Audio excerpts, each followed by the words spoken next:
Sejam bem-vindos ao podcast Educação. Eu sou a Emily. Eu sou a Thaísa. E nesse episódio a gente vai falar sobre um assunto muito especial, que é a primeira infância. Então a gente quer trazer um pouquinho sobre reflexões, observações, até mesmo sobre postura de pais, educadores, das pessoas que cuidam das crianças, nesse olhar para uma etapa tão importante da vida. De acordo com a lei, digamos assim, né, com a convenção das idades, a primeira infância começa desde a gestação, né, desde o primeiro dia de gestação, até os 5, 6 anos de vida. Só que nós vemos uma diferença muito grande nisso, né? Isso é uma convenção até da escola, né, que compreende ali a primeira infância até os 5, 6 anos, dependendo da data de nascimento da criança.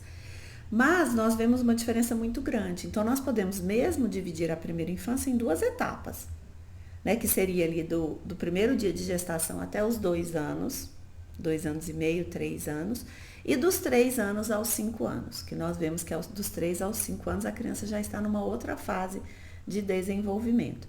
Então, muitos dizem, né? Fala-se no documentário que nós comentamos sobre aquele documentário Começo da Vida. Quem não assistiu, é um documentário ótimo, que vale a pena assistir. Então fala-se no documentário, tem livros também que falam sobre os primeiros 1000 dias de vida do bebê. Então esses 1000 dias seriam a gestação, somado com o primeiro e o segundo ano de vida da criança. Que nesse período seria o período mais importante, digamos assim, porque é nesse período que existe o desenvolvimento do cérebro. Diz que o cérebro se desenvolve 50% nesse período, nos 1000 dias. E depois, ao longo da vida, né, ali ao longo da infância, da adolescência, até o processo ali de amadurecimento, até os 25 anos. Então, gente, é muita coisa que acontece em 1000 dias. Né? Como pensa um embriãozinho que imaginar toda a evolução neurológica, física, cognitiva, até os 2 anos de vida, que é quando a criança já é mais ativa, né? Padrão assim, anda com mais facilidade, fala com mais facilidade, já interage melhor. Então é um salto de evolução nesses 1000 dias. E o que vão ser esses 1000 dias perto de toda a vida deles, né? Em termos de tempo, mas em termos de desenvolvimento é muito. É muito. Em termos de tempo, a gente pensa assim, não, são só 2 anos. Para quem vai viver 80 anos, para quem vai viver 90 anos, são só 2 anos. Mas em questão de desenvolvimento, e aí é curioso, porque até pouco tempo ninguém estudava isso. Não se falava sobre isso, né? Porque pensava, é uma fase inicial da vida, e que não, quando mesmo a ciência, a medicina foi a fundo, né, em todo esse processo, começou-se a olhar, a pensar, opa, acho que nós precisamos estar mais atentos a esses 1000 dias, né? Então, e isso é recente. Sim, muito recente. Isso é muito recente. E observar essa janela, né? Porque nós temos uma janela muito curta de oportunidades, de experiências, de assimilações que não vão voltar depois. E no documentário Começo da Vida, tem um trecho que um médico comenta o seguinte: das inúmeras ligações neurais que são feitas, né, nesse período, e que o afeto é como se fosse uma fita isolante em cada dessas ligações neurais. Eu achei isso muito bonito. Porque é como se, se você se você vive esses 1000 dias, né? Ou no caso, mesmo a primeira infância como um todo, com afeto presente, com as pessoas que te amam e te cuidam, né? Próximas a você. Então é como se tudo isso estivesse fortalecido para você superar tudo que você precisa ao longo dos anos. Então, isso é tão importante, e eu, observando isso, penso, é muito claro isso que você falou, o quanto a gente menospreza, né? Então, existem algumas falas de que nós desrespeitamos muito a infância ainda, e eu concordo com isso, por falta de conhecimento e por não interrompermos ciclos, né? Porque aí foi passando, muito bebezinho não entende nada. E a gente não vai buscar informação, e hoje em dia essas informações têm vindo com mais facilidade até a gente, mas a gente também desrespeita muito, muito além da infância como um todo, a gente desrespeita muito essa primeira infância. A gente desmerece, desvaloriza. E tem uma coisa que o Henrique fala muito, meu esposo, é assim, ele incentiva todos os nossos amigos a serem pais, logo. Porque perto do nosso grupo de amigos, digamos assim, da nossa idade, nós fomos pais muito jovens. E aí o pessoal fala, mas pra que isso, Henrique? Deixa a gente viver e tal. E ele fala assim, porque tudo que a gente precisa para ser pai é de gás, digamos, de energia, de disposição e de presença. E quanto mais a gente acha que às vezes não, a gente precisa se desenvolver profissionalmente e tal, é muito mais difícil depois para a gente se reconectar com uma criança, para a gente pausar tudo que já viveu. E energia é indiscutível, na minha opinião. Porque, assim, é muito desafiador. Realmente tem que ter muita disposição.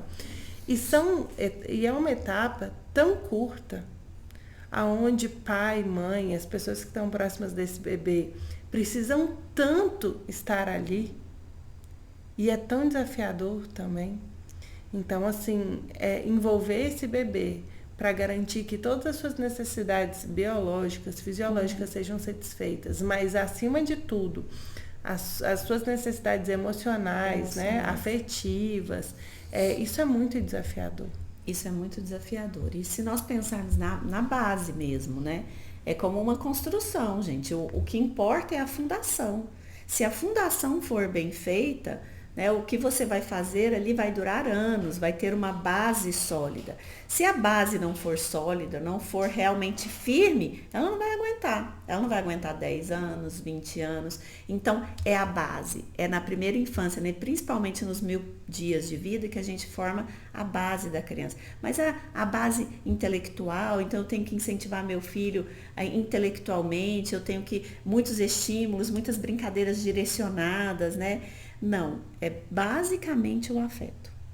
Basicamente é o cuidado, é o afeto. Aí a gente pensa, mas na gestação? Gente, a voz da mãe, a voz do pai, a presença. Falar, mas a mãe está presente o tempo todo. A criança sente a mãe o tempo todo. Ela sente inclusive as angústias, as ansiedades, os momentos o medo, de desconexão. Os momentos de desconexão, né?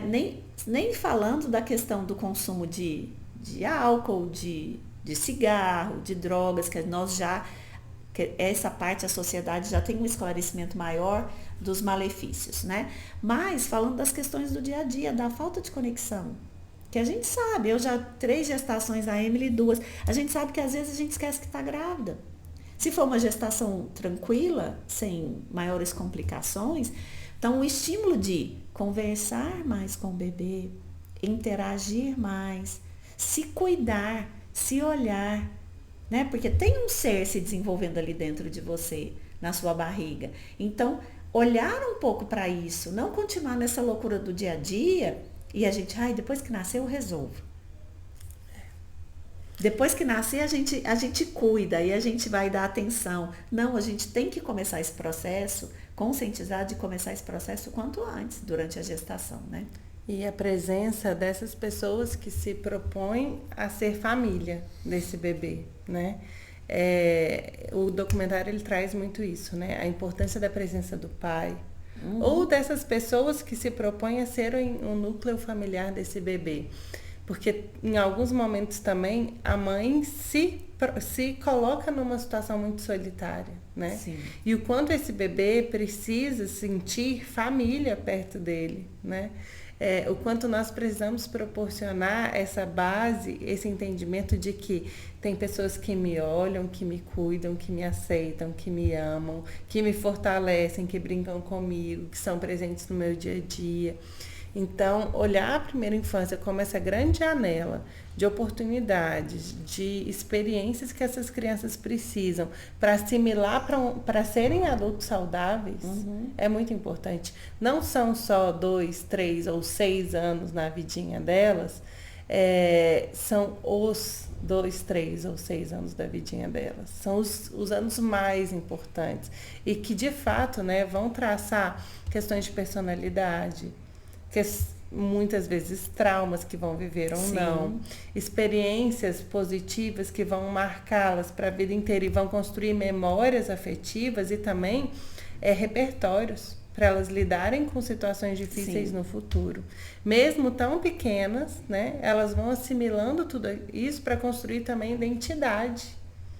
Então, como que a gente constrói identidade se a gente não é reconhecido no nosso lar, se a gente não se sente amado, né? Se a gente se sente sozinho, por exemplo.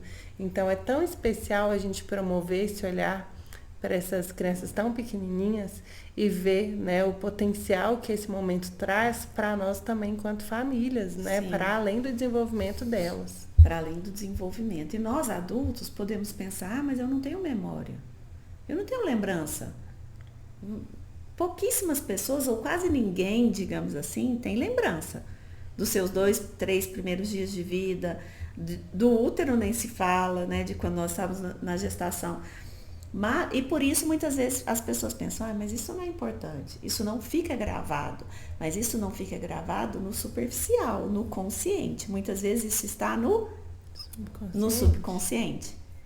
E não quer dizer que está no subconsciente e não nos afeta. É o que foi responsável, gente, pelo que nós somos hoje.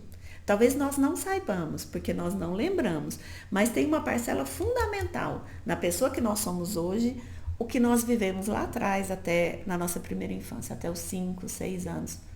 Principalmente a nossa geração, que não se tinha essa consciência, as escolas, tem muita criança que não ia para a escola antes dos 5, 6 anos. Ficava exclusivamente em casa. Ficava exclusivamente em casa, mas ao mesmo tempo tinha-se muitas babás, muitas funcionárias em casa. Então, assim, às vezes a gente não para pensar, a gente nem conecta com isso. Por quê? Porque a gente não lembra.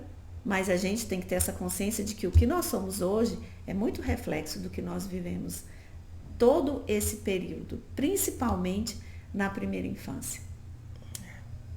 E sabe que tem um trecho do documentário onde ele se propõe a ouvir das crianças como é no útero, ou como foi o dia que eles nasceram. Isso foi tão interessante, eu fiquei muito curiosa para ter essa conversa com os meus filhos, porque tem uma outra experiência que eles fazem, perguntando para as crianças quem as crianças gostariam de levar para almoçar, já viu? E eu achava aquilo assim, lindo, né? De ver o quanto a criança valorizava a presença dos seus pais e os pais querendo almoçar com os famosos, né? E essa eu já fiz com eles. E assim, eu fiz de verdade, eu não esperava que eles falassem, eu achei que eles iam falar outra coisa. E foi tão bonitinho, porque eu fiz com o Bruno. E eu falei assim, filho, se você pudesse escolher qualquer pessoa no mundo para almoçar com você, quem você ia querer que almoçasse? Ele deve ter pensado assim, 1 minuto, que é muito para uma criança. Pensou, virou para mim e falou assim, o Benício. Aí eu falei assim, tá, mas e se for adulto? Aí ele falou assim, o papai, né? Porque o papai às vezes não almoça todos os dias com ele, né? Então, assim, isso é tão especial, a gente observar o quanto a nossa presença é fundamental para eles. E às vezes a gente está muito cansado, muito desgastado. A gente está deixando a vida levar a gente. E acho que o grande desafio é assim, ó. É entender que, sim, a gente precisa ganhar a vida, digamos, né? É colocar dinheiro em casa, dar conta de necessidades e interesses pessoais, mas esses anos não vão voltar. E se a gente, às vezes, se torna mais vigilante sobre esse processo da infância das nossas crianças, acho que a gente consegue valorizar um pouquinho mais esses momentos. Porque, às vezes, parece tão alucinante para a gente, por exemplo, interromper a carreira ali 2 anos. Ou para o pai abrir mão de alguma questão de carreira também. Mas, assim, são 2 anos que, pra gente, no momento da vida, a gente vai recuperar. Mas esses 2 anos na primeira infância da criança, E já existe esse processo de conscientização, gente, em alguns países, né? Aqui no Brasil tem a licença maternidade de 6 meses, que foi ampliada, que era menor, mas tem países que a licença maternidade é de 2 anos. Que pode até ser compartilhada, que né, pode ser entre pai e mãe. compartilhada entre pai e mãe. Então já existe essa consciência da necessidade que o bebê precisa. E é de pai e mãe, gente. Ou mãe, ou dos dois, ou um dos dois. De alguém que tenha essa conexão, que tenha esse afeto, que tenha. Porque nós sabemos que se você. Uma outra pessoa, não vai, ela vai ajudar. Ela vai cuidar do bebê muito bem. Ela vai ter. Mas ela é tão carinhosa. Sim, ela vai dar carinho. Ela vai estimular, vai ter conexão. Mas nunca vai ser como o pai e a mãe. Assim, na minha opinião, nunca vai ser como o pai e a mãe. Por mais que a pessoa seja amorosa, seja cuidadosa, que não vai faltar nada pro bebê. Nunca vai ser como o pai e a mãe. E o bebê se pergunta, por que não é minha mãe que está aqui? Inconscientemente, né? Uhum, sim. Por que essa pessoa e não é minha mãe? Isso tem uma pesquisa com crianças adotadas, né? Que elas, desde bebezinhas, elas têm, gente, esse sentimento de rejeição. Porque elas sabem que aquela pessoa, aquela mãe adotiva está ali com ela, dando todo o amor, dando tudo o que ela precisa, fisicamente, emocionalmente. Mas ela pergunta, mas e a minha mãe? Por que a minha mãe não me quis? Ele sempre tem esse sentimento um pouquinho de rejeição no coração, de entender. E aí eles querem saber o que aconteceu com a minha mãe, por que ela não me quis, ela ainda está viva, ela não está viva. Gente, porque existe essa necessidade. E a gente tem que sanar essa curiosidade. Como os nossos filhos querem saber, mãe, como é que foi o dia que eu nasci? E é legal a gente contar, né? Como que eu era na sua barriga? Eu mexia muito. Então, assim, eles acham engraçado isso, né? Fala assim, quando um nasceu, os três, eu conto, não, um nasceu assim, o outro nasceu assado, o outro... Aí eles dão risada, sabe? Quando eu falo da diferença, porque cada bebê é de um jeito, né? Eu falo, um mamava forte, parecia que esfomeado, já nasceu com fome. A outra, a menina nasceu mais calminha, nem queria mamar e tal, aí eles dão risada, sabe? Então, assim, essas questões, eles se sentem assim, que realmente eles foram. E isso gera uma certa lembrança, é um gatilho para a gente, às vezes, ir lá no subconsciente acessar alguma coisa que está lá no fundinho guardado. E aí, falando desse processo de conscientização, né, eu li um artigo falando que, inclusive no Brasil, eles, politicamente falando, em questão educacional, eles já se conscientizaram e já estão compreendendo a importância de investir na primeira infância. Para a melhora da sociedade, até para diminuir níveis de violência, de droga, né? De droga, de várias violências, assim, de roubo, de várias coisas, de que é melhor investir na primeira infância. Para nós investirmos na base, para nós evitarmos o problema. Não adianta a gente querer investir lá na frente, onde já todos esses anos já se perderam, digamos assim. Então, já existe todo esse processo de conscientização. E o nosso trabalho aqui, eu acho, nesse podcast, a nossa intenção muito é conscientizar os pais, os futuros pais, mães, ou quem já é pai e mãe, para essa conscientização dessa importância, né? Porque nós vemos na sociedade como um todo um processo já de conscientização de poderes públicos, de escolas, dos nossos governantes, né? Então, mas que nós precisamos nos conscientizarmos, conscientizar a sociedade também. Isso que você comentou no início do marco legal é uma questão recente, mas na minha visão foi muito pouco divulgado. Então, o marco legal justamente agindo em proteção a essa etapa de primeira infância, trazendo políticas públicas direcionadas e uma série de ações direcionadas para proteger a primeira infância, para, digamos assim, garantir uma qualidade maior de vida para as crianças e fortalecendo elas em vários aspectos, principalmente pensando em evitar, né, desgastes, tragédias e consequências que envolvem também o poder público lá na frente. E nós pais ainda, acho que a gente se sente perdido em alguns momentos sobre isso, sabe? Sobre a real importância daqueles anos iniciais e da nossa postura. Mas aí eu acho que traz mais uma vez a questão que a gente já falou, por exemplo, na sequência sobre os eletrônicos. Qual o meu compromisso e a minha responsabilidade enquanto pai e mãe sobre aquela criança que está ali na minha frente? E que a gente tenha atitudes mais conscientes, mesmo que seja, não, eu estou escolhendo deixar meu filho, né, com outras pessoas para trabalhar, para ganhar alguma coisa, tem que ser uma escolha. A gente não pode permitir que isso seja assim, lá na frente a gente fala, meu Deus, como que eu não pensei nisso antes? Então, se isso é uma escolha, né, é um processo individual de cada um, mas deixar isso no automático, né, ou repetindo coisas das gerações anteriores é muito ruim para nós e para as nossas crianças. Sim. Então esse foi mais um podcast. Obrigada por estarem conosco. Coloque a sua opinião aí embaixo, se você já parou para pensar sobre isso. Se você é pai, mãe ou ainda não, está se preparando para ser pai ou mãe, comente conosco e até o próximo episódio. Até mais.